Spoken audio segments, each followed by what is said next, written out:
Okay, good morning, everybody. Thank you so much for joining us for our first in our series for Region 8 on how to deal with blight in your community. I'm Natalie Bradley. I think I've met probably 99% of you in real life. And so, for those of you that I haven't had a chance to meet yet, I look forward to it. Please feel free to reach out and set up an appointment with me. I've been really trying to get around the region and meet everybody in person and see, what your needs are.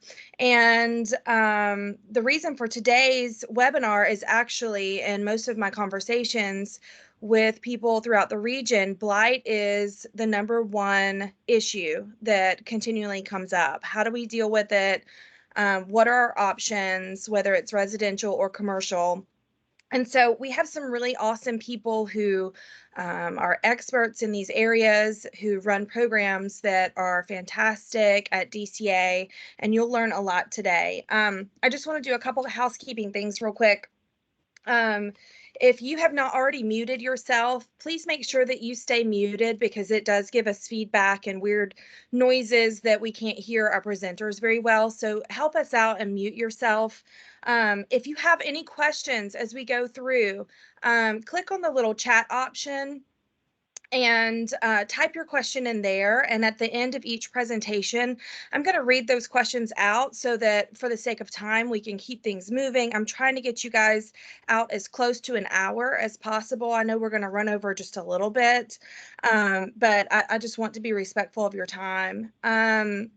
If some of our presenters do have to leave before the end, and if you think of a question after the fact and they're already gone, I will reach out to them and I will get an answer for you. You can also feel free to email me afterwards, call me afterwards, if you have more questions, or if you would like to connect with one of the people more so that you can learn more about the program if you think that your community may be ready to move forward. Um, Let's see. I think that is everything. I am recording so that we have this on file. For those of you, when I sent you the invitation, you should have the agenda in the description. At the very end, just in case you have to hop off, I want to make sure that you know that for the heirs properties portion and the land banks portion, I included YouTube videos because there's some really in-depth presentations on that, and those are a little bit more involved and lengthy, and I really didn't want to add, another hour to our call today. So that's really going to give you a lot of great information on those two areas. So I want to make sure that everybody did see that in the agenda. So without further ado, we are going to start out with Samantha. Samantha Carlo is our DCA Director of the Office of Community Housing Development, and she is going to speak to us today on some housing resources that can help us with that residential portion. So I'm going to turn it over to you, Samantha. Thanks, Natalie, and hi, everyone. I feel very privileged to have an opportunity to be in this, and thank you, Natalie, for pulling together. And also thank you, Natalie, for accommodating my schedule. I actually have another conference that our office is doing to educate developers about our low-income housing tax credit program that's starting at 10, so I need to hop off this probably after I do this presentation. But I'm glad it's recorded because I actually want to look at those. I want to review it later because I know there's a lot that I can learn and share with the communities that we serve. I'm going to share my screen and go over a couple of slides. I don't have a lot here because I didn't want to take up a lot of time because we have so much on our agenda. But this is just hitting the highlights of housing resources for construction for blight. Now, I know that a lot of what you'll be thinking about with blight is what to do about what exists on a property and how to clear it. This is actually what happens after you clear it and the resources that you can use to develop housing on the property using state resources. So keep that in mind. I am the director of the Office of Community Housing Development, and it's in the Housing Finance and Development Division. And what that is at DCA is we manage the state's housing tax credits, which I'll go over a little bit here, and also all the HUD funding that goes into housing development. So we're kind of your one place to look for financing for housing development, whether it's federally funded or through tax credits or through grants from HUD. And you all can see my screen, right? Okay, great. So first I'm going to talk about developing housing for single family home ownership or for helping homeowners who are in housing that is distressed that needs to be fixed up. So the program that we have for that is called CHIP. It's the Community Home Investment Program. We've had this program since the 90s. It is an annual competitive grant process. So local governments, nonprofits, public housing authorities can apply. A lot of times the applicants, particularly the local governments, will hire a grant administrator to do their application and then do all of the tasks that are associated with the grant once you receive it. And a lot of our partnerships are with the regional commissions. So for example, in Region 8, we work very closely with, is Southwest Georgia Regional Commission, is you all, or is that Region 10? We're River Valley. River Valley, yeah. We currently have an application in from River Valley, and they're in a cycle right now to be funded. But we also have a number of smaller firms and nonprofits that serve as grant administrators that do all the grants for the local governments, and they're really knowledgeable, and we worked with them for years, so they know all of our processes and our forms. So the application just closed for this year. It was due January 31st, but we will do another round next year starting in September. And the two things that we fund with this program are, we'll give $400,000 to do owner-occupied rehabs, which is where in your town you might find that you wanted to focus on a particular neighborhood. And then you might see if those homeowners are using the property as their primary residence and they're under a certain income amount. And if they qualify for that, you can fix up their house. With this program, it's federally funded through the home program, which requires that you address all code issues on the house. So a lot of times people come to us and they say, we really want the funding just to put on ramps on people's houses for people who are disabled, or just fix up roofs. We can do that, but we also need to go in the house and make sure all the major systems are functional. And if they aren't, then we'll fix those up too. So that can get pretty expensive. The average cost of the houses we fix up is usually around between $20,000 and $60,000. So with 400,000, that can go, you can do 5 to 10 houses. So that would be kind of the scope of what your project would be. And we expect that the funds will be distributed and spent out in 2 years. Sometimes it takes longer, especially during COVID. We've been having we've been giving a lot of leeway for construction companies to not have to expose the elderly people in the houses to COVID. So we've been giving a lot of extensions, but 2 years is usually what we like to be working with you on your grants to finish up. The other source is for new construction or acquisition rehab of existing property. We'll give you $600,000 in the grant to build out housing. And so when you're thinking about a resource for what to put in a neighborhood after you might clear out blighted property, this is a great place to replace housing. The housing has to be sold to homeowners who are income eligible, and they would go and get their own mortgage through a conventional lender and buy the house, but we would make sure to set the price of the house to what would be affordable to them. So even if the cost of construction is more than what would be affordable for a person in that income range to buy, we subsidize that with the grant. Both of these programs they're grants to the grantee. So the local government gets the grant. But the way the paperwork works out at the end is that with the rehab activity, the homeowner will have a lien on their property for the expense of the rehab. So if the rehab was $50,000, we put a lien on their property for $50,000. But as long as they stay in their house for 5 years, that's forgiven. So we very rarely have repayments. Occasionally, people do send us checks because they've sold their house during that time period, and we prorate that. The same thing with new construction. Whatever we subsidize the homeowner for to bring the cost down from the cost of construction to what's affordable for them is also put on a lien. And that's for the amount of time for that lien is dependent on the amount of money. So we always try to figure out a way to price these so that we're not obligating the homeowner to us over a long period of time. But we do want to ensure that folks aren't taking advantage of this to just get their house fixed up and get free money and then sell it. So next year, this year, in September, we'll release the application for next year. And I would be happy to share with you a list of, governments, nonprofits, public housing authorities in Region 8 that have gotten a grant, or grant administrators that serve that area, if you're interested in this. So you can talk to them and see if you want to sign up with them to apply for this for the next year. I will say also the competition for this is we received 23 applications this year, and we want to make 15 awards. So the odds are pretty good that if you put an application and you have, all of your criteria scores well, that you'll be able to get the funding. Okay, so here's an example of a rebuild. So this was a house that, if you look at this picture, it doesn't look too bad, but when I show you the other pictures in the next slide, you can see that this house really just needed to be torn down and rebuilt. So this was a homeowner who came in for rehab, but when they took a look at the house, they realized they had to rebuild it, which is something else that we can do. But when we do this, it means fewer houses we can do. So you kind of have to make that choice. Like, are you going to work on spending a lot of money for this family, or are you going to spread it out among other people in the community? And we let you all make that decision. So this is in the city of Sandersville. This is what the house looked like before. As you can see, I mean, it's just really hard to fix this up. This really just needed to be turned down and rebuilt. And then this is what the product that we built. It's modest, you know, the cabinets are nice, but they're not great. It's not, you know, granite countertops or anything, but it's definitely a lot better than what the homeowner had before. The next thing I want to talk about, and this is the only other program I'm going to cover today, is developing rental housing. So I don't know if you're familiar with the low-income housing tax credit. It's a big program. It funds the most affordable housing construction for rental housing in the United States. And every state has an office that manages the tax credits from the Treasury.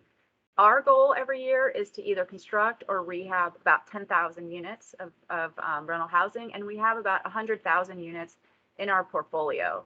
All the tenants have to meet income requirements, and depending on the fund source, that could be as much as 60% of average median income, all the way down to 30% of average median income. Oh, I also should say, we build housing for the tenancy is either family housing, so multifamily, or senior properties. So about 30 to 40% of our portfolio we build for seniors.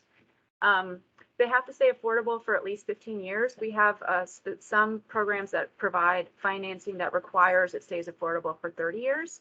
So after we build it, it's in our portfolio, and we make sure that the property management companies are assessing the people's income properly, charging the appropriate rent for them, and then making sure that it meets our quality standards. We do inspections on all the units.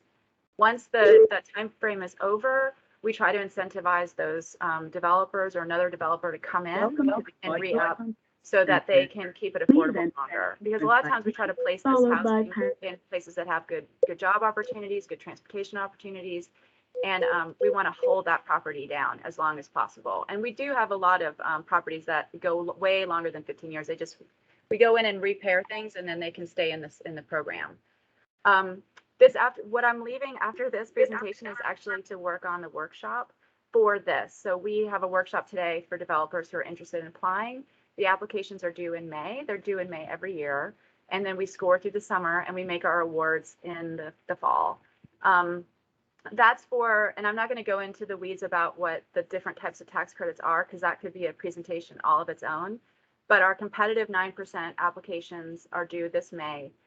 We used to have a rolling deadline for 4% applications, and people could come in, and as long as we had bonds available, they could get them. But we've overspent all of our bond allocation for this year. It's become a really popular program, which is really great because we need to be building more affordable housing. So we're going to do it competitively starting either this fall or in the spring.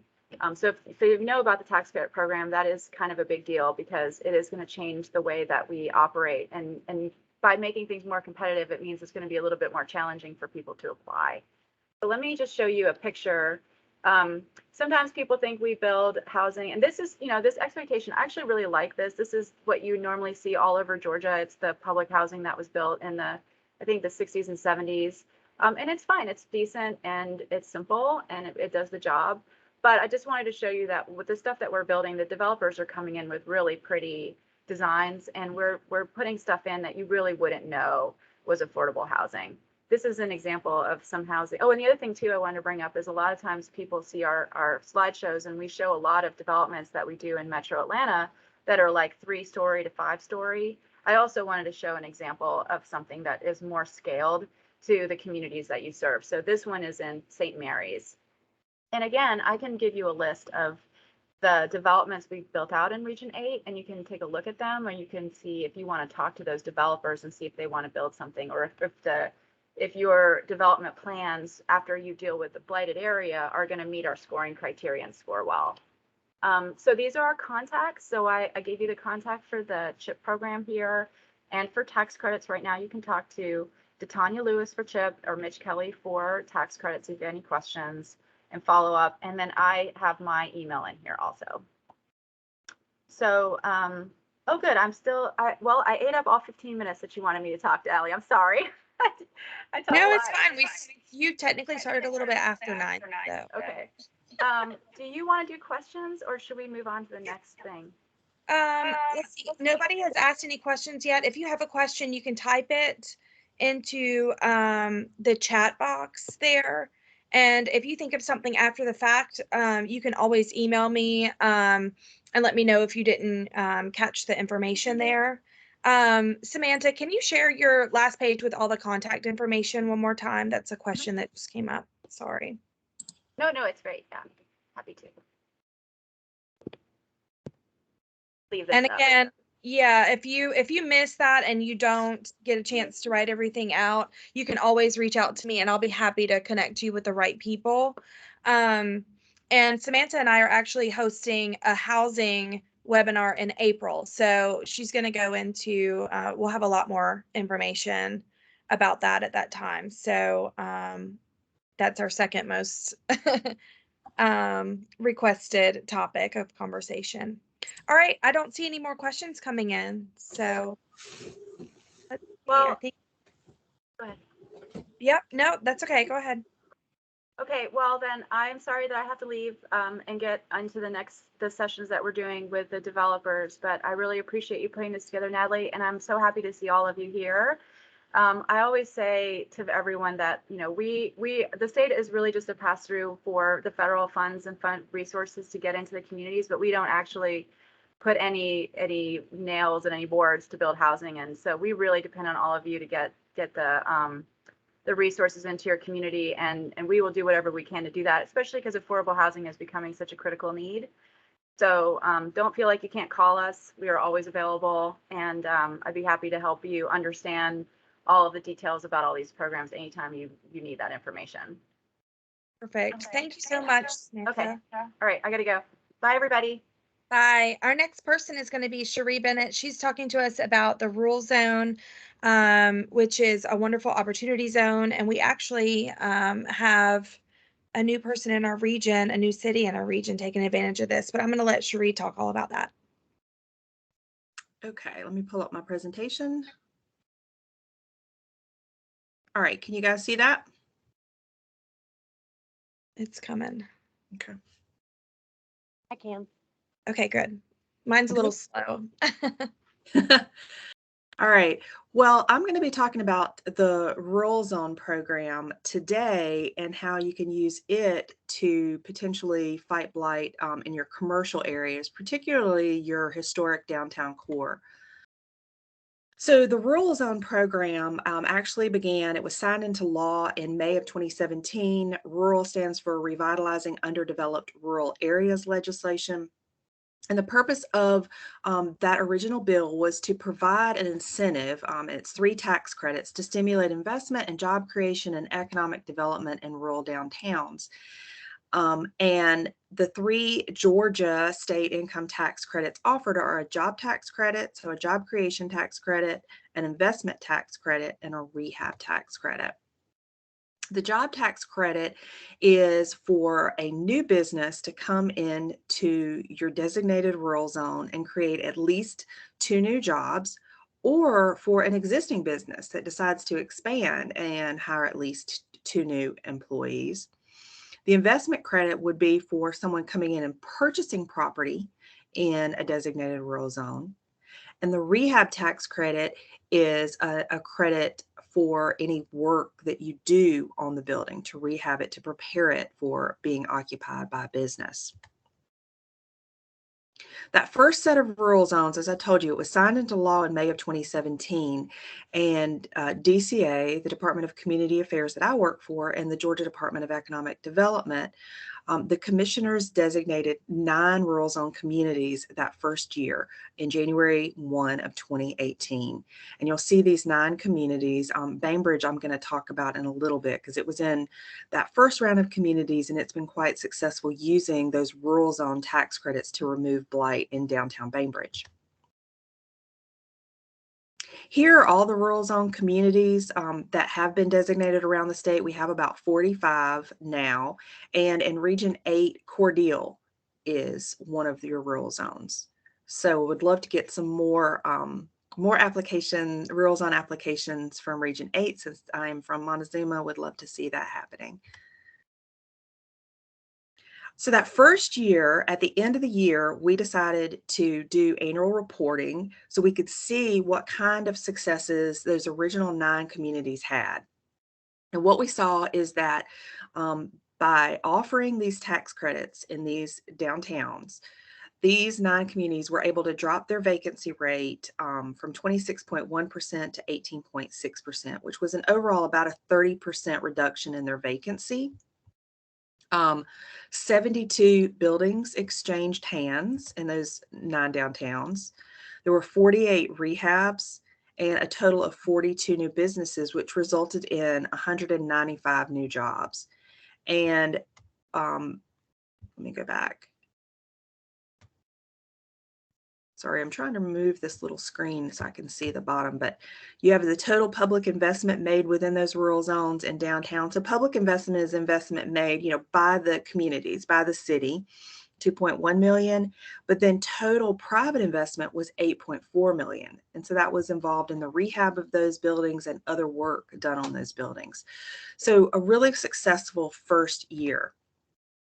I wanted to talk specifically about Bainbridge because they've done a great job. And these slides, I want to give credit to Amanda Glover, who is the Rural Zone team leader down in Bainbridge, and she's their Main Street director and economic development director. She created this presentation maybe a year ago. It was in 2020. So what she wanted to show was that in January of 2018, when they began the program, they had 41 vacant and vacant blighted structures in their downtown. And then by November of 2020, they had that number down to 15 vacant and vacant blighted structures. So an exciting reduction in the number of blighted properties. Their vacancy rate in 2018, they had about 24% vacancy. And then in 2020, down to 8% vacant. Is that 8% or 9%? I can't see because something's covering it up on my screen.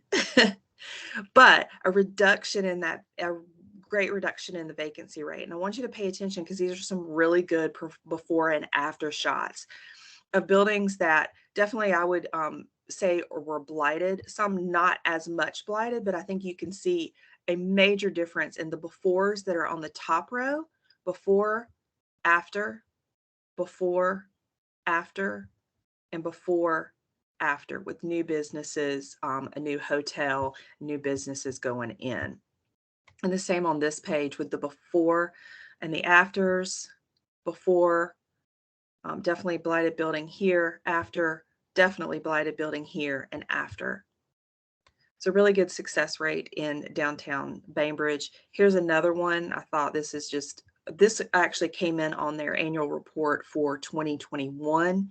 A really fabulous example of blight removal here. Before and now after. It's used as a veterinary clinic with 3 jobs created. And you can see they paid $89,000 for the building and spent about $400,000 on the renovation. So how can you guys apply for this program? Well, each year, the commissioners of DCA and economic development can designate up to 10 communities, and the communities then have a 5-year term where they have the rural zone designation. The applications will be available in March of 2022. We're actually meeting this week to see if we want to make any changes to the application. So we may tweak a couple of the questions, but if you want to get an idea of what our application looks like, there is one from the previous year on DCA's website right now under the Rural Zone program. So if you look under economic development or financial resources, it's under economic development, and Rural Zone is under there. The applications will be due August 19th of this year, And if you're interested, I'd love to talk to you, or you can certainly talk to Natalie. She can come meet with you.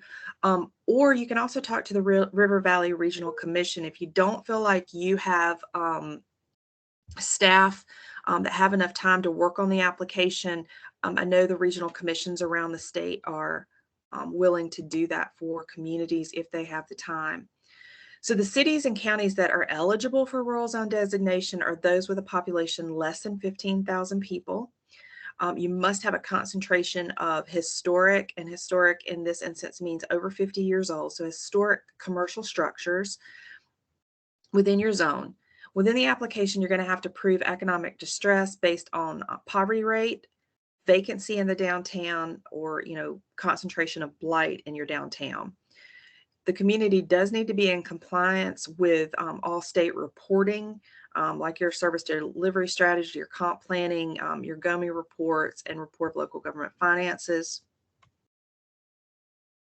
And then the rural zone applications require that a feasibility study or market analysis or a leakage report be included that helps identify those types of businesses that would be supported by the local community and could survive and thrive in your downtown.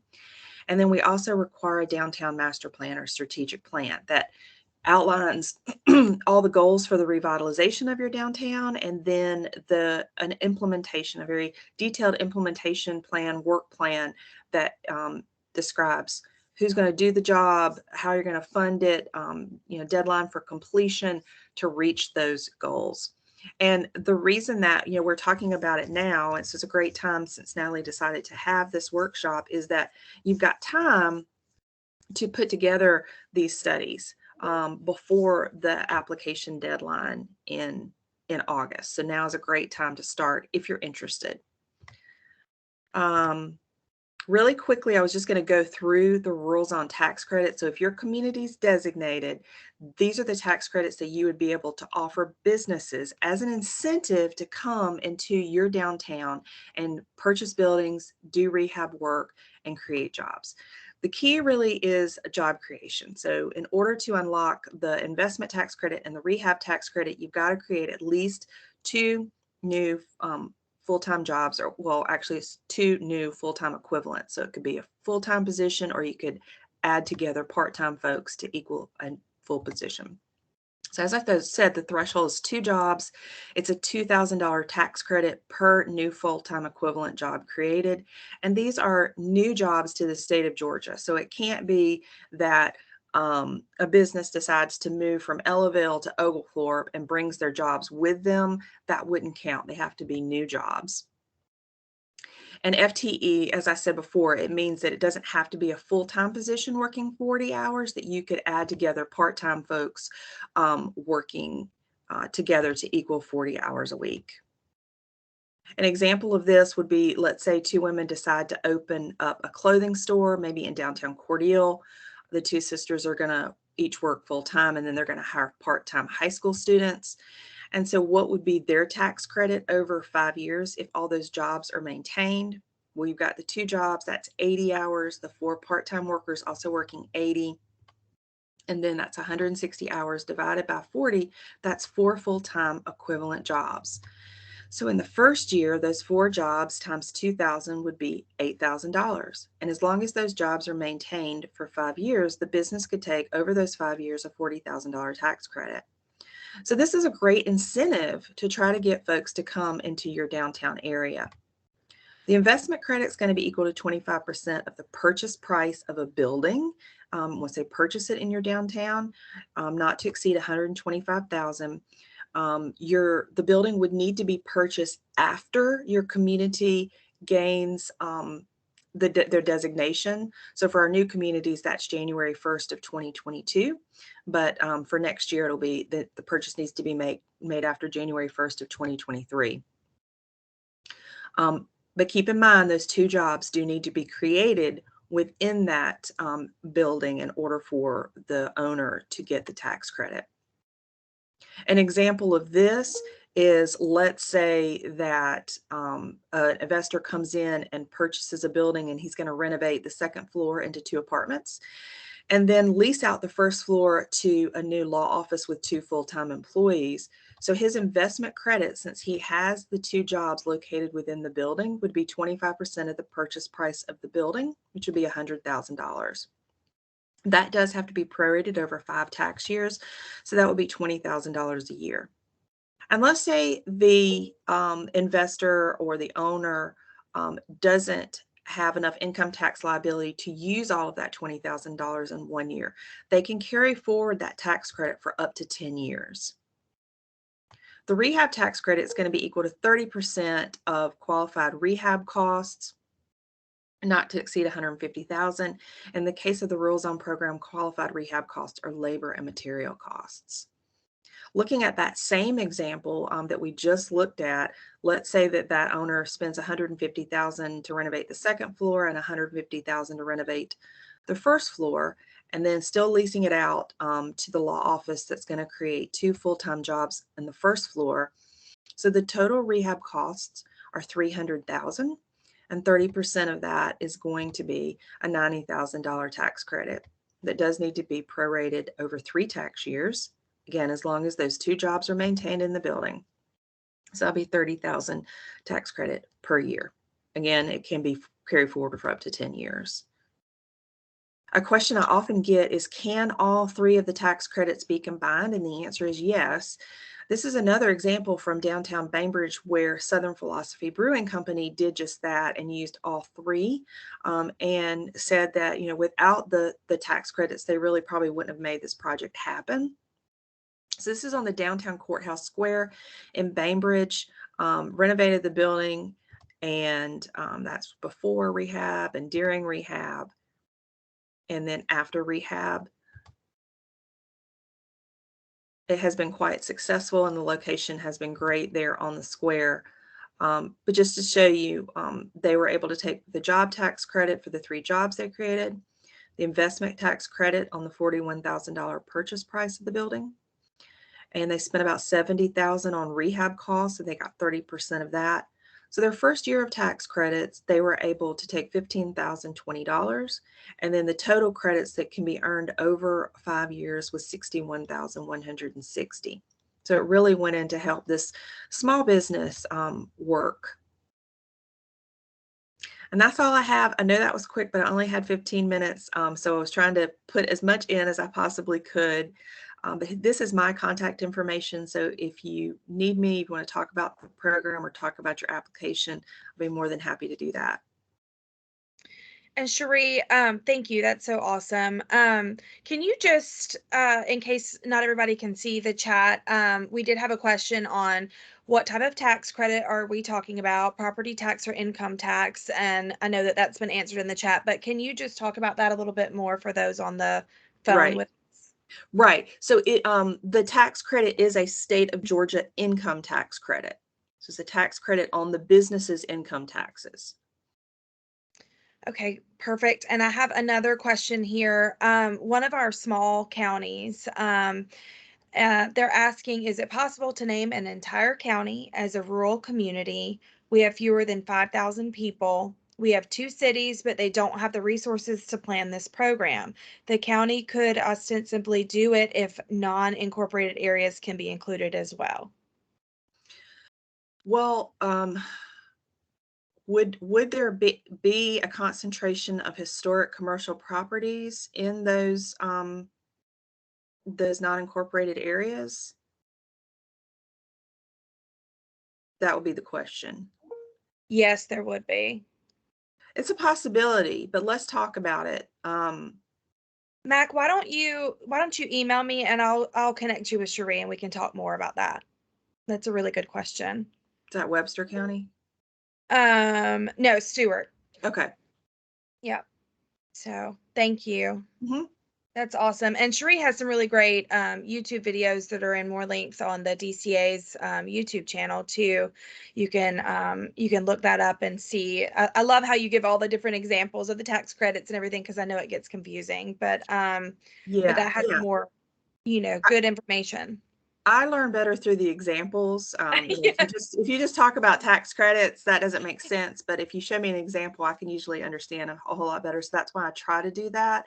Yeah. And then on the YouTube channel, there is also about an hour-long video that I recorded a couple of years back on applying for rural zone designation. So you can always take a look at that. Just keep in mind, like I said, we're going to be possibly tweaking the application just a little bit.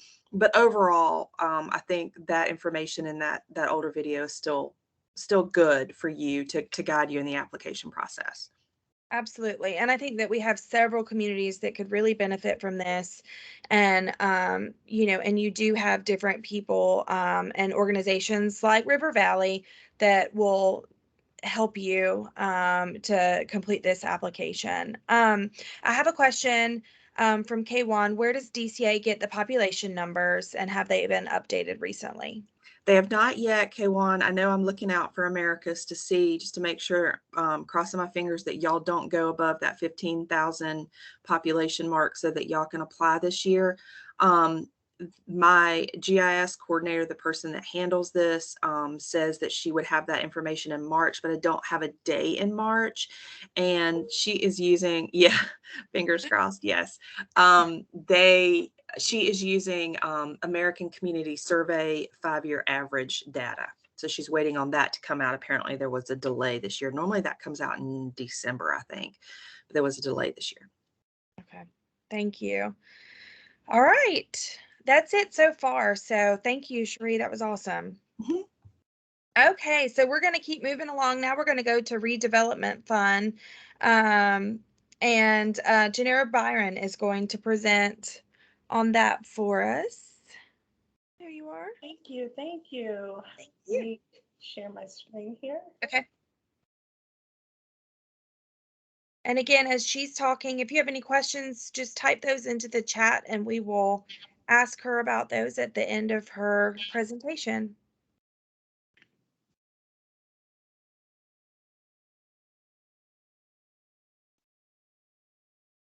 Okay.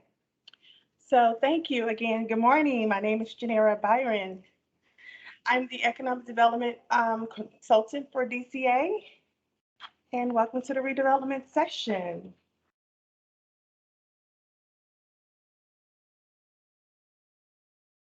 Here's my contact information. Okay, so let's get into redevelopment. Does any of these look familiar in your communities? Could any of these be in your community? If so, you're in the right place. So,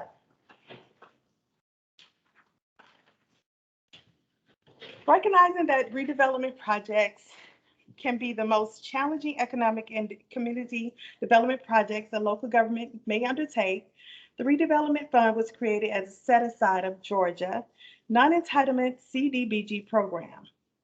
The RDF program provides local governments with access to flexible financial assistance to help them implement projects that cannot be undertaken with its usual public sector grant and loan programs. Here are just some basic features of our redevelopment program. Let me start by saying that the maximum grant amount to be awarded is $750,000. The primary purpose is for the elimination of slum and blight. There is a low to moderate income benefit, and the eligible uses can benefit either at least 51% of low to moderate income persons, or can be done, or it can be both. The elimination of slum and blight and the 51% low to moderate income persons. Applications are accepted throughout the year, and recipients of the other CDBG program funding may apply for RDF funds as well. That's something that a lot of communities don't know. If you have an annual competition application in and you get awarded, you can still apply for RDF funds.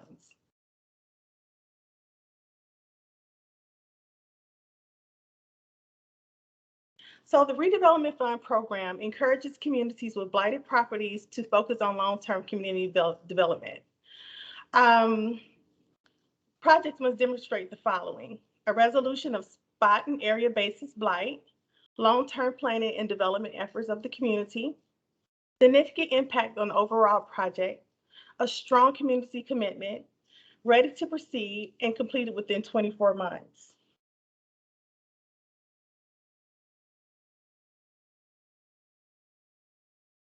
The elimination of slum and blight, spot basis versus area basis. So the elimination of slum and blight is done by declaring spot basis of an area or area basis. Spot basis is for one unit, while area basis is considered a block of units. Spot basis under this criteria is for activity is limited to the extent necessary to eliminate specific conditions detrimental to public health and safety. Spot basis can cover acquisition, clearance, relocation, historic preservation, the building rehab activities, which eliminate specific conditions of blight or physical decay on a spot basis that may not be located within a designated slum or blighted area. The blight or physical decay must be documented by the local government. When I receive applications, applications must have like pictures of the entire structure. You want to do your best at describing that blight. If you have area view, if you could do a video, all those things are accepted when applying for blight, applying for this program. The more detailed you are, the more pictures you can include, the better your case is. That help is very helpful. I can't stress that enough. For area basis, area is designated as the local government by the local government and meets definition of slum and blight under state law.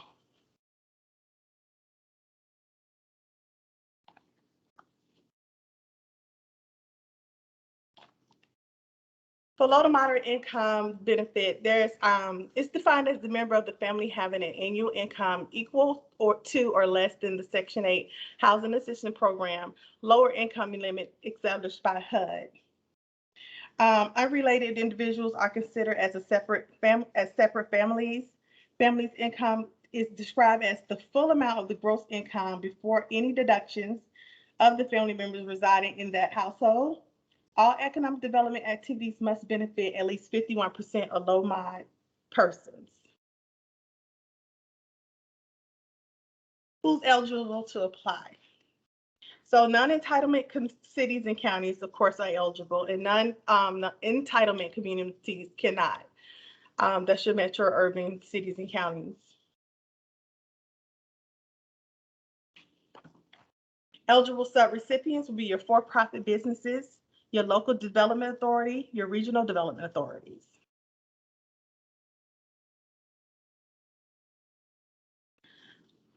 Okay, so eligible activities. Any activity authorized in Title I of the Housing and Community Development Act of 1974. Activities are eligible in the extent that they meet one of the benefit standards, which are benefit at least 51% of the low to moderate income persons, or eliminate or prevent slum and blight in that area designated by the applicant, or both. Ineligible activities are working capital, activities for general purpose government, refinancing, and activities that do not support or meet benefit standards tests. We have two types of projects. We have the grants, which is public-owned infrastructure and public-owned facilities, and loans, which are for financing of fixed assets and property improvement, construction of rehab, and construction of rehab or of industrial and or commercial buildings.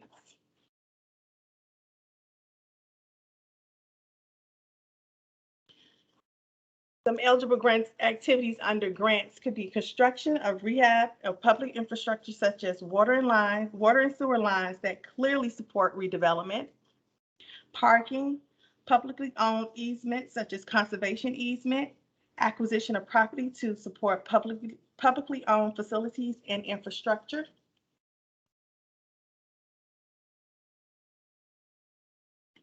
Examples of eligible activities under loans would be your financing for rehabilitation of fixed asset and property improvement.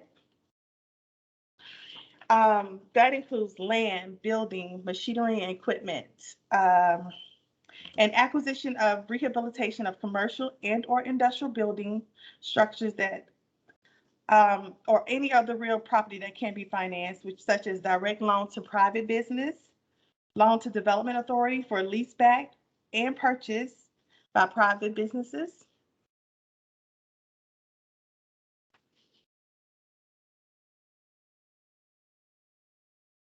And I want to highlight a specific project. I don't believe it's in Region 8. It's the City of Monroe and the Old Monroe Livery Stable. This project to me shows the type of project we're looking for as it relates to long-term community planning. The City of Monroe was awarded $369,869 in redevelopment funds to assist with the stabilization and rehabilitation of the old Monroe Livery Stable, which is split into 3 separate spaces that has been repurposed into a music hall and event spaces. Each of the 3 divided spaces serve as a unique function, allowing the space to accommodate a variety of uses, including meetings, special events, and small festival events. Currently, 2 of the sections are called the Wayfarers Music Hall event facility, which has an enclosed and open air event space, and the 3rd section is rented to the Southern Brewing Company. Again, this project included RDF funds of $369,869, bank financing of $226,605, a local investment of $9,000, and private investment of $146,771. The total project was $752,245, but it shows the long-term planning, community planning by bringing in event spaces and using that building to create revenue in the city. Here are some pictures of the before Monroe, pictures of the street and city in the alley view, I believe. Yes, this is the alley and the street view here. And here the interior, clearly blighted.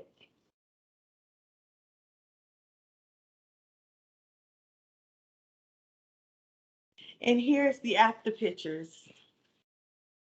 The entrance in the main event space, beautiful.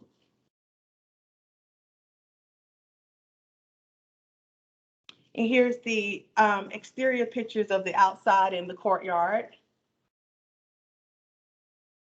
I don't know if you guys been through Monroe, but I hear it's really nice. And here's pictures of the Southern Brewery Company.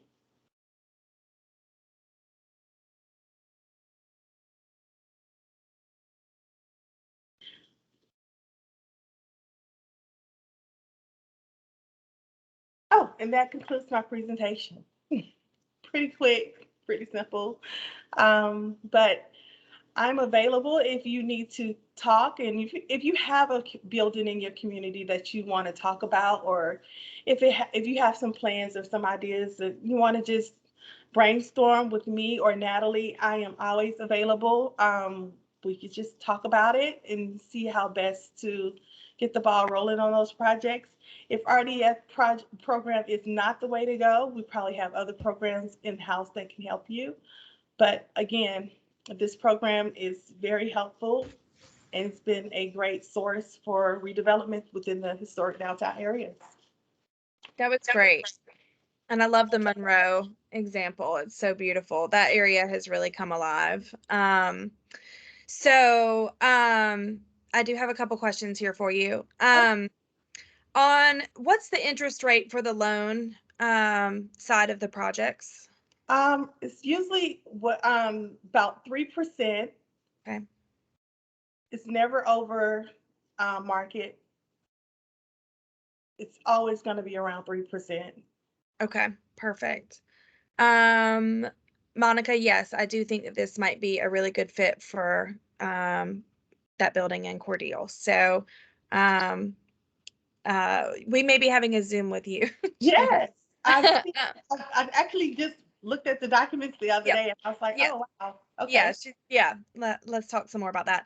Sure. All right. So Corin actually brought up, can you talk about the structure of the Monroe project financing a little more? Okay, so I don't have the structure with me on the financing. I highlighted that project. I guess I should have been prepared for that. I highlighted that project to show the long-term community planning efforts. I do not have the long structure with me. Okay. All right. So if any of you guys also think of questions or you want some more information about how that works with piecing together, the private investment, the loans that they use, plus the RDF funds and how they pieced it all together, feel free to email me or post that in the chat and put your email if you don't email me regularly to make sure that I have your information and we can get you more on that as well. So I don't have any more questions in here right now. So thank you so much. That was awesome. Can I could come back and insert that information into the chat, into Okay, the link before this presentation is over. I can pull it. that is perfect. Thank you so much. You're welcome. Awesome. Okay, so we're going to move right along to our section on blight tax. And Ted is with us from University of Georgia. It's the Carl Vinson Institute of Government. And he is sharing his screen already. Well, good morning, everybody. Can y'all hear me all right? Yes. This is all great information. I want to thank my DCA partners for inviting me to participate. If you're flagging, if you're wondering when you can go get that second cup of coffee and you're feeling a little tired because you're 50 minutes into webinar, don't you worry, because I'm going to talk about the law and taxes. So it's going to be gripping stuff. And if you see my first slide there, it says Community Redevelopment Tax Incentive Program. And you may be wondering, what the heck is that? Well, that's actually what the Constitution of Georgia calls it. And I think the authors of that in the legislature who put it forward were leery of calling it the Blight Tax because that might be confusing. It might sound weird. People might not trust it, might not pass when it was on the ballot as a constitutional amendment. But everywhere I have gone in the last 5 years, when this subject comes up, people ask me to tell them about the Blight Tax. So whatever stigma there might have been, I think is gone. And what I want you to see here is where this is located in the Constitution. And by the way, I'm going to share this with Natalie and anybody else who wants it. It's welcome to have a copy of this so that you'll have these references. And it's really how you ought to think about it, is just as kind of a, notes. But that's where it's located in the Georgia Constitution. And basically what it does is it's a grant of home rule authority to local governments in Georgia to come up with a system, and you pass an ordinance to do it, where you can increase the taxes basically on a property that has been deemed blighted, and use that as sort of an additional tool in your toolbox, if you will, to encourage redevelopment. If the property owners take steps, come up with a plan and start remediating the property, then you also have the discretion to lower the tax rate below the regular tax rate, as they are making that contribution, if you will, to the good of the community and the town and the economy by making those improvements and making those investments. And so it's a tool. But with any tool and any law, there's always going to be, the fine print. So let's talk about a little bit of that. The Constitution makes it clear that there are several things you've got to have if you're going to adopt one of these ordinances and try to initiate a program like this. So these are sort of the necessary elements. You got to have a clear definition of what amounts to blight. You've got to have a procedure that affords due process to the property owners. And due process is basically a notice and an opportunity to be heard, an opportunity to make your case. Most of the entities that have done this are cities, and so they have taken this to municipal court. If you were a county and wanted to do this, you would probably take it to magistrate court to provide that person with the hearing.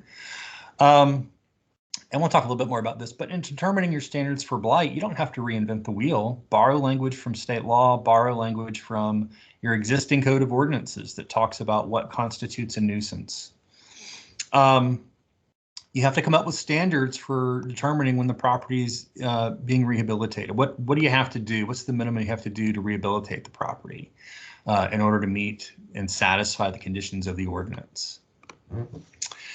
You need to specify the increased rate of the ad valorem tax. So if we determine it's blighted and we're going to apply this higher factor, the way it works is it's sort of a ×3 or a ×7 amount.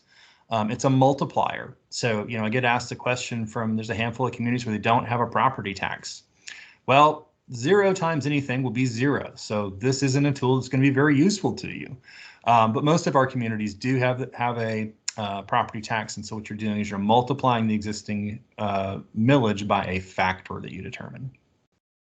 Of course, you got to just specify the decrease rate after rehabilitation. So what is it going to be after they fix it for a while?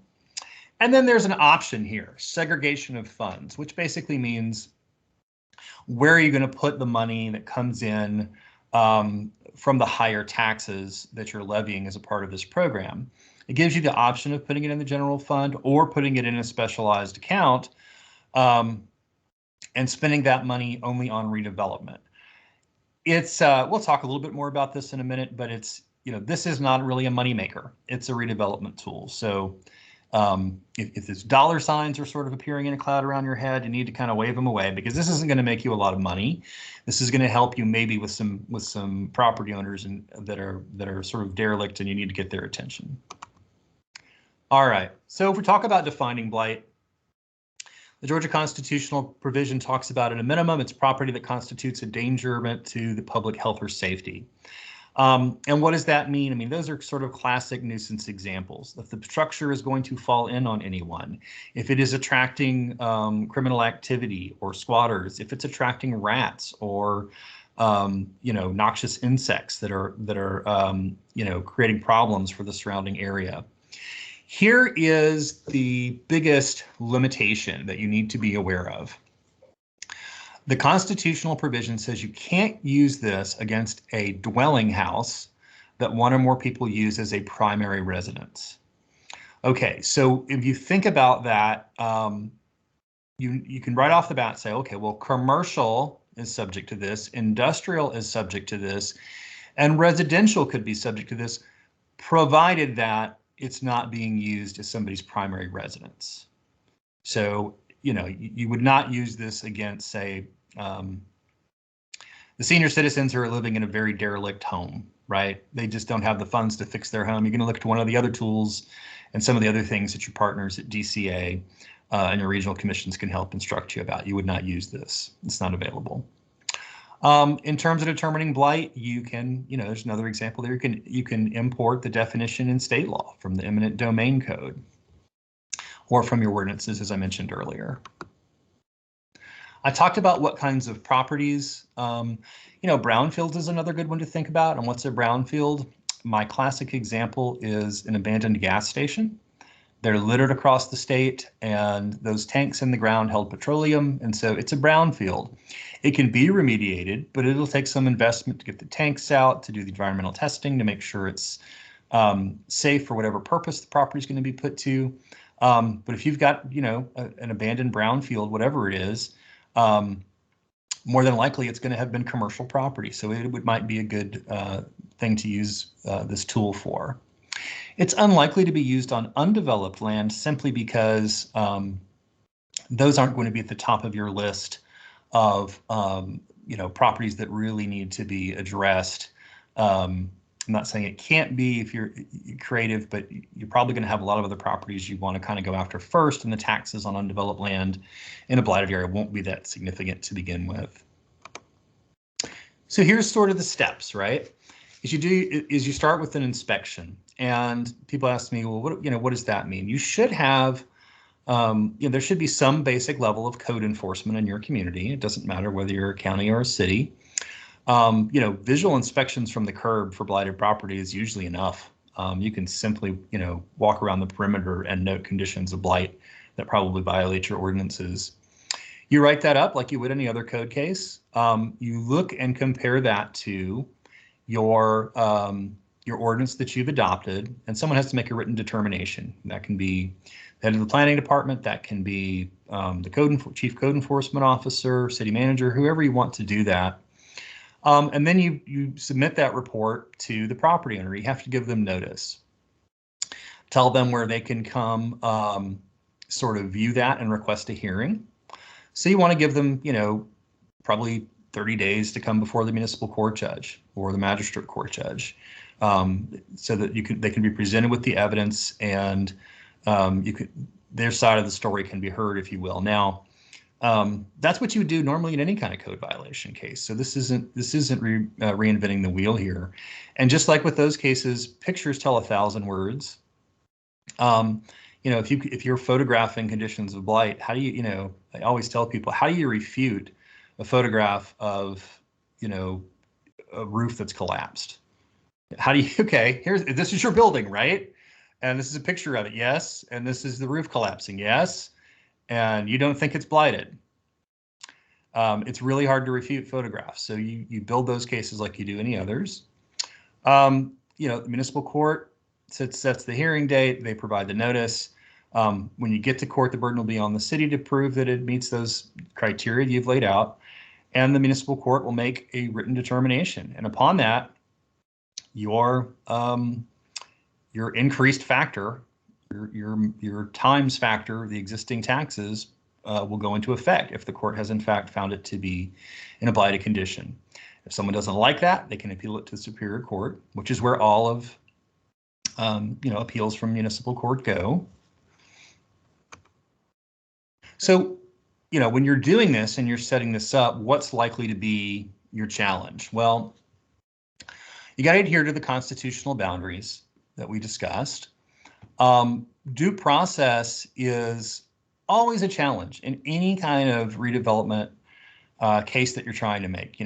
Whether you're suing someone civilly for maintaining a public nuisance, whether you're going the traditional code violation or ordinance violation route, or whether you're using this tool, due process can be a problem because a lot of these properties are heir properties. And I know that one of the videos that Natalie has put on our agenda after the panel would kind of walk you through those challenges. But heir properties, it's hard to find one individual who's responsible. You've got to find all these people that you're supposed to send notice to. So, drafting the ordinance to meet your needs in terms of what you're trying to accomplish and how it works together with your other tools. You can't just use one tool, really. You probably need to use a variety. If you've got lots of blighted properties in your community, think about which might work best in different parts of town or different parts of the county, and in what scenarios. And don't forget about the primary residence limitation. So what are the implementation challenges? Well, and these are, by the way, when I first started doing research on this blight tax years ago, I called several of the communities who were the pioneer communities who put these programs in place and kind of got their experience in order to capture it, to be able to share that intel with others. And these are some of their sort of challenges, but also just recommendations and things to think about. So you got to educate your elected officials, right? What is this thing? Why would we do it? Where would we apply it? Develop public awareness and understanding. A lot of these programs scare your neighboring governments if they're not implementing them. Talk to the school board, talk to the school superintendent. Hey, we're thinking about the blight tax. It won't really affect the school system, and talk to the public. Maybe have a town hall or a presentation that can be shared. We're not raising everybody's taxes, because once you start talking about the T word in some communities, it can scare people. And that's why they called it the Community Redevelopment Program in the Constitution. So just remember that. What are the administrative burdens likely to be associated with it? If you do segregate the funds in order to be able to spend any proceeds on redevelopment, that's one more account to keep track of. That may or may not be a big problem given your how you're staffed, but you just need to be aware of it. You need to establish the appropriate deadlines and timelines. And here's what you got to think about. So, there's usually in every community, there's a schedule of when the property tax bills go out. In some communities, they go out twice a year. So you've got to communicate. You've got to talk to whoever is in charge of tax collection in your community. You need to talk to the tax commissioner. If you're a city that does its own taxing, make sure the finance people know what you're doing and planning, because you don't want to, the timing of your tax and your multiplier is going to affect an individual property's tax bill. So you've got to communicate with all the different entities that are involved in tax collection.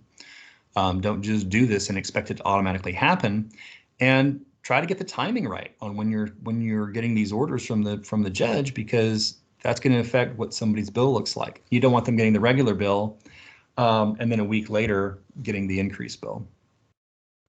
You got to identify the properties that are best suited for the tool, as we discussed. There's going to be legal costs. You want to talk to your attorney about, how you're going to, apply this, implement it, and go after these cases. And you can work together with a county to do this if you're a city. So look at, and vice versa, have that conversation. We're looking at doing this with some properties. So conceivably, you could have a property that is in the city get a multiplier on both its county tax and portion of its tax bill and its city portion of its tax bill, because both the city and the county have this program in place. This just shows you, these are some communities. This provision we're talking about was added to the Georgia Constitution back in 2002. And so these are the first dozen or so communities that adopted these ordinances, that you can see them listed there. I'm sure there's many more by now. But that's typically because a lot of people have just heard about it and they've sort of adopted somebody else's ordinance. But these early communities would be good ones to reach out to figure out what their experience has been, if you just want to hear kind of anecdotal reports, because a lot of these communities imposed it and then applied it and have learned some lessons from it. You see variations among the various communities that have adopted these. They use a different multiplier in some places. Some places put the money in the general fund or separate. And sometimes there's differences in the exact nature of the procedural steps, but they all do have due process because they have to. And you see slightly differing definitions of blight. So just to kind of compare a couple of communities who were some of the early adopters here. In Albany, they had a millage increase factor of 3. So if you were deemed blighted, whatever your property tax bill was times 3. And that's the blight definition is there, and they segregated their funds. In Griffin, the multiplier was 7, which is more than twice what they did in Albany. And then the decrease rate was half a year to 4 years, depending upon how much the repair expense was. They actually had a formula. Their blight definition is different, as you can see there. And they, like Albany, they segregated their funds. So millage rates, when you think about that, they're set by your local ordinance. There's no limits in the constitutional provision on the increase or the decrease. Typically, I've seen these between 3 and 10 in terms of the increase factor, and then the decrease is between 1/4 and 3/4 for 2 to 4 years. And the anecdotal report, the story is, go high. If you're going to do this, go to all the trouble, make that increase factor high to send a message. It's a powerful tool. Supreme Court Justice Oliver Wendell Holmes Jr.'s famous quote, "The power to tax is the power to destroy." And we're not trying to destroy anybody, but some of these buildings we wouldn't mind seeing destroyed and replaced. So if you're going to go to this trouble and you got a property that's really this bad, the advice is go high, make it sting. We talked about the administrative burden of where do you put this revenue and how do you use it. What can you use it for if you have that fund? Well, land acquisition and clearing, demolition of derelict structures that you have gotten orders to tear down. What do we hope we come out with this with is we want to get their attention. We really want to get the participation of the owners in maintaining property. Want to improve the blighted areas. It may generate some incidental revenue. You want to get the community behind you. The community's aware of where these blighted areas are. They want to see them remediated. A couple of quick case studies, and I want to give you the full range here. So in Griffin, which has a very robust remediation program, lots of tools in their toolbox, this didn't work for them. They only used it a handful of times. It never got through a remediation because they always ended up using a different tool. You know, they went simultaneous with various tools. They used it mostly commercial, but they also took a very aggressive stance and tried to use it against residential rental properties, which were zoned commercial in their community. Again, my take on this is be very leery of using it on residential. I would say be sure it's vacant, because a tenant to me is someone using a residence as a dwelling unit. And so I would err on the side of caution and focus really on my commercial and industrial buildings. Their challenges were air properties, like we've discussed. And they have a lot of blighted property owners who are already not paying their taxes. So multiplying the amount of taxes not being paid, they didn't see as a huge benefit. But Albany, one of the, I think, as far as I can tell, one of the first communities to ever impose this, they had success. And they implemented it. They got the elected officials on board. They deliberately limited this tool to commercial properties. They just mirrored their blight code to make it clear what a nuisance violation was. And over the course of about 9 years, they used it twice. They wish they had gone to a higher rate instead of 3 times, but you know, Albany is a big city, so it probably has a significant millage rate already. So 3 may be pretty high. They found it generally easier to track owners of commercial properties because you're much more likely to be able to find a bank somewhere in there that you can start tracing ownership through. And while it wasn't a silver bullet, they did have an awesome anecdotal story, is that they had a commercial blighted building in the downtown area, and they've been having trouble getting the attention of the property owner to remediate some of the code violations. It finally reached a state of blight. They applied this factor, and within a week, the person had come in, paid the taxes, and sold the building. It was no longer financially worth their while to hang on to a building that was going to have a tax burden like that. And you see that sometimes, is that investors will sit on blighted buildings because just owning that square of downtown or wherever it is has future economic value, and there's no incentive though for them to improve it. So you take away that economic incentive for them just to sit on it. Dublin, you know, they have had some success. They didn't use it to generate revenue. They use it alongside their nuisance efforts, or traditional nuisance efforts. They try to give people as much time as possible. They did use it on vacant residential rental properties. So they were clear to make sure that there was no one dwelling there. It's long and slow. It's a mixed bag. They don't make money on it because it's administrative burden involved in it. But they seem to be optimistic about, you know, using it as a tool going forward. It's part of the tools in their toolbox. They feel like they've had some success. It's just hard to attribute whether that's been to their traditional nuisance abatement efforts or using this particular tactic. So what do I conclude from all this? Well, don't count on it as a revenue generator. It's just another tool. Use it right alongside your traditional abatement tools in your toolbox. You build a case for these things simultaneously. You've got to work together and coordinate on the timing. It's not just the planning people or the code people. You got to talk to the revenue people because you're dealing with taxes here. Recognize where this won't work or could be much more complicated. Trying to do it in a TAD or an enterprise zone. Obviously, we talked about a city without a property tax, it won't work. But you don't want to mess up your TAD, and you don't want to mess up an enterprise zone. So take a really close look if there's any way to do that. I'm skeptical because I think you've already kind of set specialized rates in those zones. Like I was saying, the communities who've done this say, go high, make it sting. And then tie the decrease with the remediation plan and have them submit regular documentation to prove it and earn it. And like anything new, you got to communicate with all your stakeholders. Your county, your CIDs, your school board, your public, any stakeholders you've got. You got to let people know what you're doing or they're going to assume the worst. These are just some resources that are out there on this. And hopefully we still have an audience as I close this down. That was very informative. Thank you. I do have one question on here asking if this tool is limited to incorporated cities. No, it is not.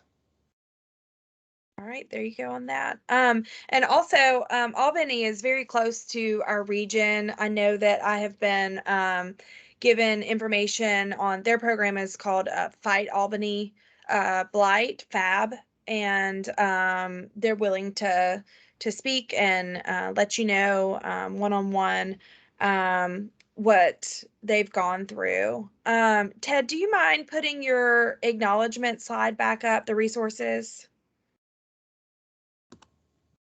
Rebecca is asking if she could see that again.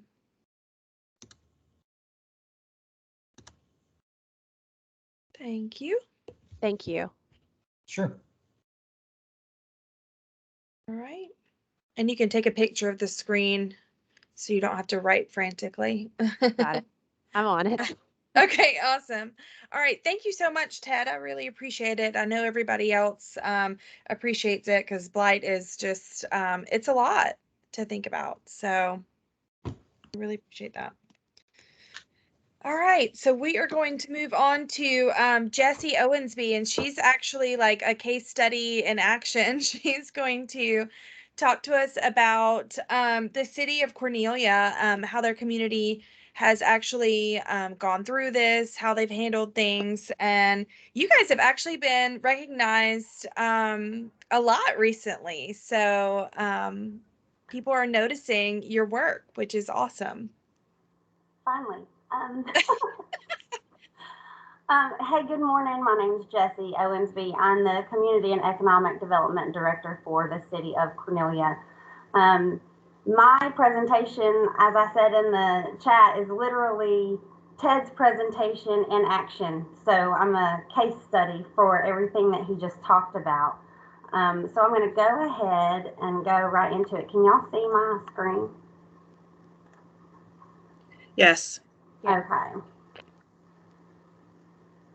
Well, I don't know how they lie. Okay.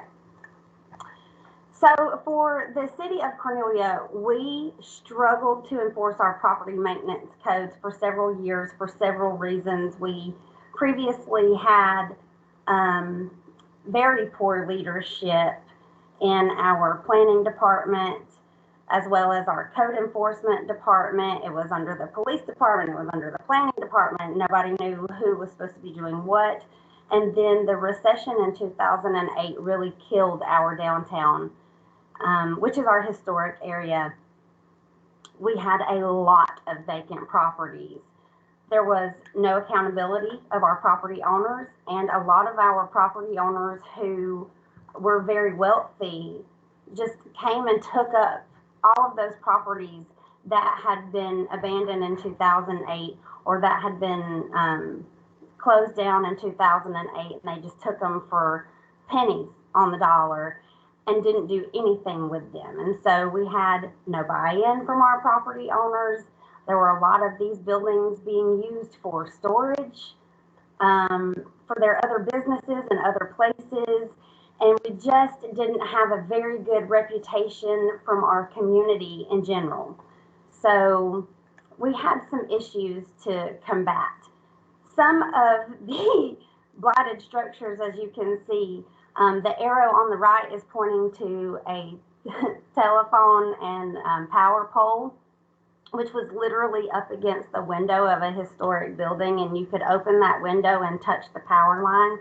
I don't recommend that, but you could do that. And as you can see, the one in the middle is a door with no stairs.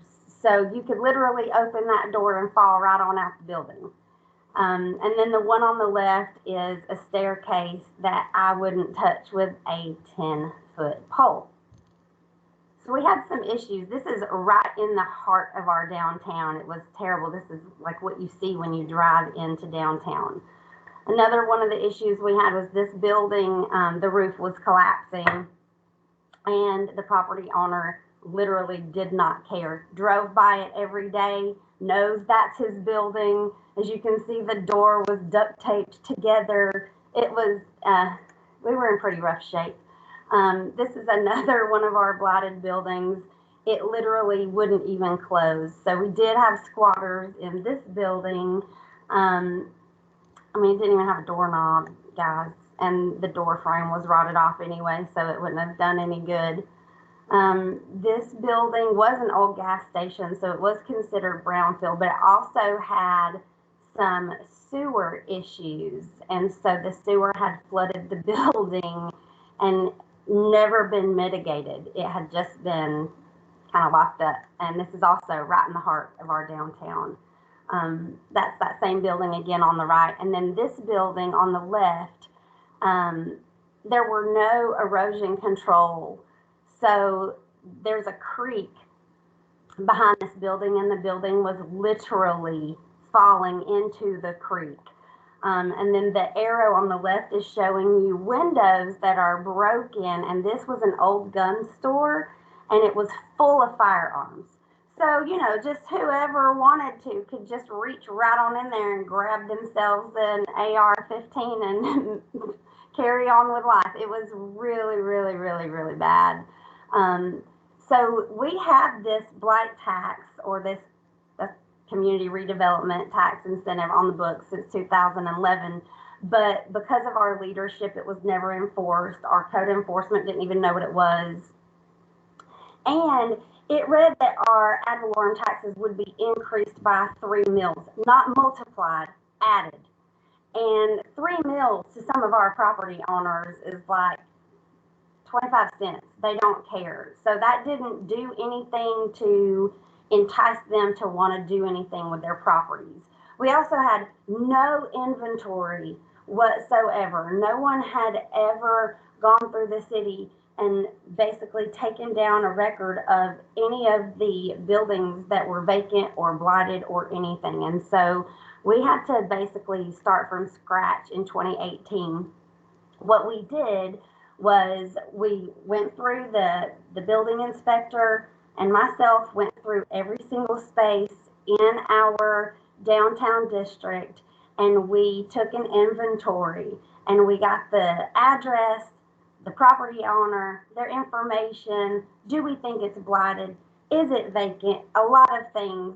We just wrote down this entire thing, put it on a spreadsheet. Then we amended our ordinance, and we adopted that in 2018, and we changed our add 3 mills to ×7. We did that again because our property owners don't care anything about 3 mills. We are a very small town, and so our millage rate is not that high, and adding 3 mills to that doesn't do anything. If you're a property owner here, it's because you have money. So they didn't care about that. So the way that we did that was we first used this letter that we wrote on the right, and we sent it to all of the property owners who had a vacant space in our downtown requesting an inspection. And we didn't give them an option really. As you can see at the letter, it says, we need to perform an inspection. Meet us here at this time. And if they couldn't meet us at that time, call us and schedule a time. So we didn't say, oh, well, do you mind if we go into your building? Because they would say yes. So if you act like you don't give them a choice, they're like, oh, okay. And a lot of them did comply with that. So we had a blight checklist that we created, and that was really something for our building inspector to use that had all of the criteria of what creates blight in a community. And he would just go down the list and check it off. Mold, check. Broken window, check. Not secured, check. And so if it met 2 or more of those criteria, your building is blighted. He would then write a report, and we would send that to the report, to our property owners, letting them know that their building is what we were deeming blighted. Now, before we sent them to municipal court, we actually do give them 12 months to mitigate the problem before we implement the blight tax. So before we send them to municipal court, we let them have 12 months to fix it first. Because again, this is not a moneymaker. This is for us to improve our downtown and to revitalize and redevelop where we can. So if we have to wait a year to implement this blight tax, fine, we will do that. If it's gonna put a burden onto the property owner to do it. That's really all we wanted. So another thing that we did was we actually made it an incentive. You know, they call it an incentive to incentivize the property owner to redevelop or fix their building up, but we actually added an incentive to the end of that and said, if within this 12 months that we're giving you, say your time starts February 16, 2022, you have until March 16, 2023 to redevelop it and occupy that building. If you do so, then we will give you a tax abatement for up to 5 years for however long the property has been vacant or blighted. So if your building has been vacant for 10 years, you will then be eligible for 5 years of tax abatements if you do that. So we use this incentive in conjunction with our rural zone tax incentive, which we also got in 2018. And so we kind of put these two things together and we put it on our incentives. So when people come to me to open a business, these are two incentives that we provide to you. Another thing that we did was we added a vacancy registration, and this is for the buildings that are vacant but not what we considered blighted. We still are going to charge them $100 annually to have that vacant space, because what that does is it holds the property owner somewhat accountable. It's just $100, and again, that's nothing, but it's still a little reminder every year that I have a vacant space. A lot of them don't live here, so they don't even know they have this property really. A lot of them have so many properties, they don't know if it even belongs to them. They just write the check and be done with it. But it kind of lets them know every year that, hey, you have this vacant property. But it also allows us as a city to have just cause to enter into the building to inspect it for blight, because as we all know, as long as it sits empty and nobody's going in and nobody's doing anything to it, the more opportunity it has to become a blighted space. So that's what that does. Some of the results that we got from that first initial adoption in 2018, we had a lot of property sales, which is great. We had a lot of redevelopments, which is great.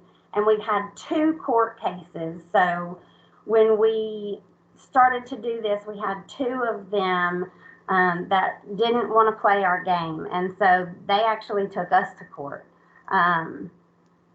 We had some disgruntled property owners. We actually had to schedule a property owners meeting, which we then got to consider public input for our comp plan. But they came together and they really wanted to know why we were doing this.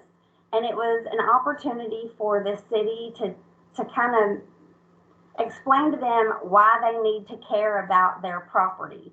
Does your house look like this?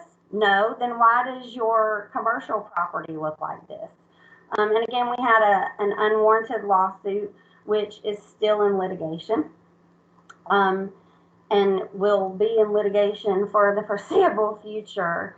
But we also are really sticking to our guns because of that one particular person. But the positive feedback that we've had from the community as a whole, some of the comments were like, why did it take you so long to do this? And again, if you're gonna have property, why would you not take care of it? So some of the redevelopments that have happened with the rural zone and this community redevelopment tax incentive put together was this building was an old department store. The owner had died, it had sat here, the estate, they live in Florida, they don't live here. This is what the building looked like on the left. And we had a young couple come in and purchase that building. They created 2 businesses out of it. On the right side is this event space that you see on the bottom. And on the left side is an insurance agency that they own. It was a second location for them. The next is, these are all in the heart of our downtown, right? We don't have a square, but if we had a square, this is where it would be. This is now called Axe Armory. It opened in 2020. The top 2 pictures That's what it looked like before. And you can't see this, but if you go through that back door there, they actually had 55-gallon trash cans sitting there to hold the rain in, like to catch the rain when it came through the ceiling. And then when the person downstairs started to complain about the leakage, the owner would come in, empty the trash can, and put it back. So, and this is also the building where you could reach out the window and touch the telephone pole. But as you can see now, they've done an amazing job on this building. They didn't actually spend that much money, and it's incredibly successful in our downtown. This is another redevelopment. As you can see, the top pictures is what it looked like before. They didn't even have a floor. They also had some water issues within the walls in the back, so they had to take it down to the studs and completely rebuild the floor. And as you can see now, it's a great little lunch spot and brownie shop that is right next door to my office. So it's not good for me, but it's great for our downtown. The right side is their kitchen where they make the food, and then the left side is their actual little shop. Another redevelopment, which I'm incredibly excited about, and Cherie, if you're on here, chime in, girlfriend. This building is one of our oldest, right? What This a is difference. one of our oldest buildings in downtown. They closed on this in February of 2020, and then COVID hit. But they spent the last 19 months working on this building. It was literally just a shell, and the DDA actually owned this building and had no idea what to do with it and tried all the different things and just couldn't get anything together. And these guys came in and they really, really, really kept the history of it alive. They actually, it was our old community bank and trust, and it is now the community brew and tap. And even the same, close to the same logo. So they kept the history alive. But this is a 20s style, high-end fine dining restaurant right in the heart of our downtown. And we are incredibly excited about it because they have done just an amazing job. And as you can see, the top picture on the right is the bank vault, and you have to walk through that to get to the dining room. So it's really great. You should come see that. And then this building, the picture on the left doesn't look terrible, but again, there were some mold issues in the back and some leaking.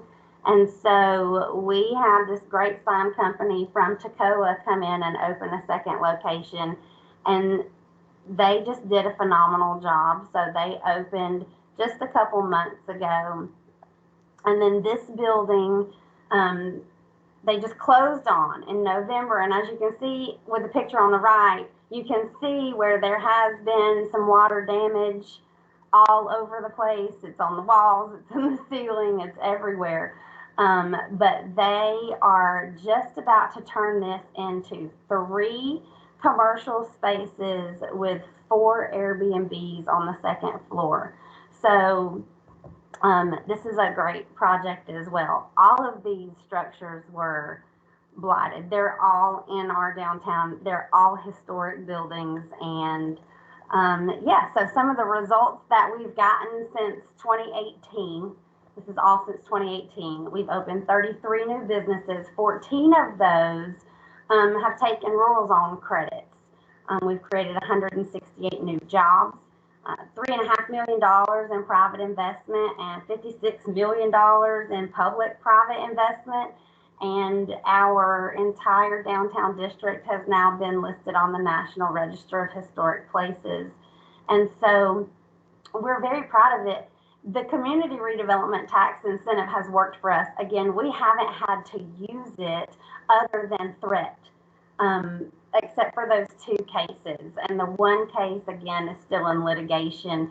The other is the first and only one that we've actually implemented the tax on. And we are keeping that in a separate redevelopment fund so that we can eventually purchase that property and demolish that building.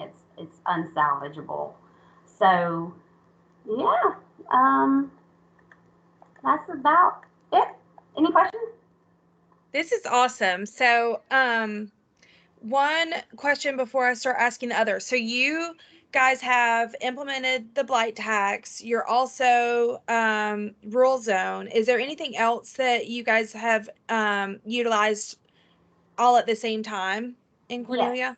Yes. In fact, we have an entire one-page list. When people come to inquire about opening a business, I sit down with them and I list all of our incentives, and they include everything from free marketing with our newsletter, membership to our Cornelia Business Association for free.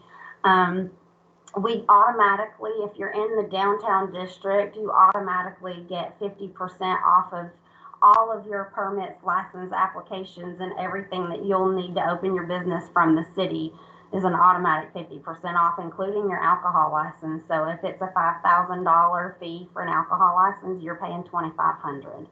Wow. And so, yeah, we put all of those things together, as well as including other funding resources like the DDRLF. We include loan funding programs from ACE and GMRC, and which is our Georgia Mountains Regional Commission. Different things like that. We put it all together on one page, and I go through every single line with every single business. That's awesome. And that's, that's one of the things that, especially our small towns and in rural areas, when I was doing downtown development work, that's one of the things that you hear most is it's not user friendly to a lot of new businesses coming in. So I think that that's one of the things that you guys are doing so well, in addition to obviously handling blight actively. So that's awesome. So Cherie had said while you were presenting that 12 months seemed a little excessive, and asked if y'all thought about reducing that time period, or say something like you must begin work by X date. Well, we thought about doing that. However, we haven't really had to, because again, out of all of these spaces that we've deemed blighted, we've only had one that we had to implement that with, because everyone else seemed to get on board and be like, oh crap, I'm not paying ×7. Yeah. So they seem to go ahead and get that started, or sell it, or lease it to someone who was willing to do their own renovations. And so if we were having an issue with people waiting to get started, then we would consider lowering that. But a lot of these buildings are so blighted that they're going to need 12 months to get it occupied. And so, I don't know, we feel like 12 months is okay for right now, because again, there's so much work that needs to be done in a lot of these buildings that, Yeah. especially with COVID and supply issues, I feel like it'd probably take 12 months before.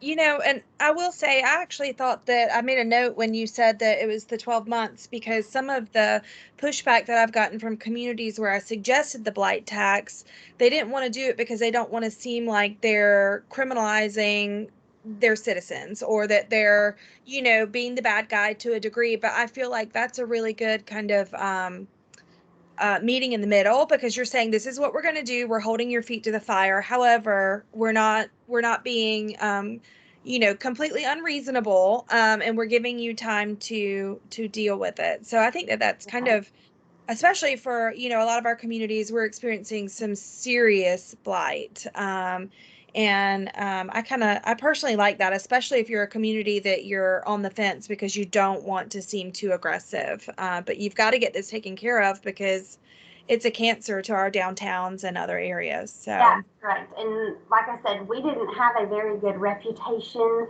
a few years ago, and everyone seemed to be bypassing us to go to other communities around us.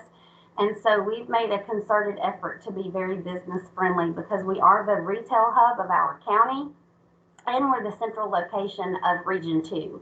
And so we really have made an effort to do everything that we could to be business friendly. Now, we do need to hold you accountable for your property, but we don't want to seem like you're getting in terrible trouble right now. We are giving you the opportunity to mitigate the problem before you get in trouble. But it's just like a teenager. These are your options. You want to do it now, or you want to get in trouble and do it later, but you're going to do it either way. So absolutely. Can I make a comment, Natalie? This is Sheree. Yeah. So we've talked to some other communities about the blight tax, and one of the things that I noticed as we were driving around the community and we were pointing out buildings that were blighted, several of those blighted buildings were owned by the city. So I think that it would be really hard for the city to do the blight tax and implement the blight tax if they themselves have blighted buildings that they own. So I think it would be important for first the city to take care of their own blighted buildings before they move forward with blight tax implementation. Good point. That is correct. And that is one of the issues we had with the bank building, because the DDA owned that building and it was one of the blighted buildings in our downtown. And we did hear about that some, but the DDA was able to show that they were at least working on a plan to mitigate that blight. It's very hard to redevelop a property with no money, and our DDA is not funded only through private funds, and so they have to fundraise to get their money. And so they were at least able to show that, hey, we've worked with this consultant, we are looking at these redevelopment options, we've got these plans, and that really made people kind of be quiet about it. And ultimately we ended up selling it to that private investor who's done an amazing job with it. But Jesse, Right. how did you sell the program itself to your city? I mean, I'm assuming y'all already had a full-time code enforcement official, and they had you, which I know you do the work of about 7 people. You're like a little Energizer bunny. But in other communities, you know, that maybe have a part-time code enforcement official, and if the taxes aren't enough to pay for another staff person, like what would you think, or Ted, you could answer this too. I mean, how could you convince your community to move forward with this, unless I feel like you have to have at least one full-time person to deal with this? Well, my building inspector and the fire marshal and myself, we all 3 came together and said, what are we going to do about this? And so we all 3 kind of take on different tasks within, like I created the inventory, I keep up with the inventory. I am the writer of the 3, so I wrote the verbiage of the letters, but you know, the building inspector is the one that did the inspections. The fire marshal did some inspections. They write the reports. They send the letters to the property owners. And so it was kind of a team collaborative deal, and it still is, because again, I do the job of 7 people, so this can't be my focus all day long. So the 3 of us really keep in communication with each other and say, hey, I just went to this building and I just inspected it. I'm going to write this report. I'll copy you on it. It's a whole thing. That's awesome. Thank you. One question that popped up on here from Rebecca, she said, if the owner makes it clear they don't intend to try to bring the building up to code, do you still have to give them the 12 months? No, if they tell us that they don't care and they are not planning to sell or redevelop that building, then we will go ahead and do that. But we haven't had to do that yet. But we will. Okay. Thank We're not you. playing with teenagers. Yeah. And Angie, I think that Ted has answered your questions in the chat box. And one of the things, you know, funny enough that Jesse keeps saying we're not playing with teenagers. That's what it sounds like that you're dealing with your property owner, is that they're trying to kind of strong arm you and boss you guys around. And it's just, y'all are going to have to take control, because I think if the DDA and the city keeps rescuing these building owners from having to do anything and stay accountable, it's just like a chain reaction of problems. So, Well, and the other thing is in downtowns, I mean, your buildings are abutting each other. So literally not taking care of one building could affect the two buildings on either side, or perhaps even the whole block. So it's really important for the city to stay on top of it. absolutely. So, I just want to say this so that we can wrap up. Thank you guys so much, presenters. Amazing information. I think a lot of questions have been answered. There's just so much that goes into deciding which way to go, which route to take. And, I have several of you reaching out saying that you want to set up meetings. So I'm going to email you and see if we can get those set up with people.